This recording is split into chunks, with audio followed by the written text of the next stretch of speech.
تو پہلی بات تو یہ کہ کیا ایسا کر سکتے ہیں؟ اذان کالر ٹون میں رکھ سکتے ہیں، قرآن رکھ سکتے ہیں، دونوں بھی نہیں رکھ سکتے ہیں۔ بہت سارے لوگ گانے ہٹا کے کیا رکھتے ہیں؟ بولے چلو ابھی دین پہ آئیں گے، اب کیا کریں گے؟ کالر ٹون میں اذان رکھیں گے۔ اذان اور تلاوت رکھنا صحیح نہیں ہے۔ اذان کیوں؟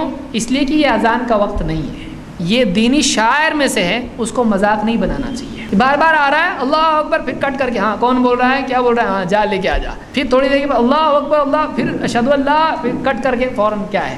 کھیل تماشا ہے یہ۔ آپ کی اپنی ضرورت کے لیے آپ دین کا استعمال کر رہے ہو، صحیح نہیں ہے۔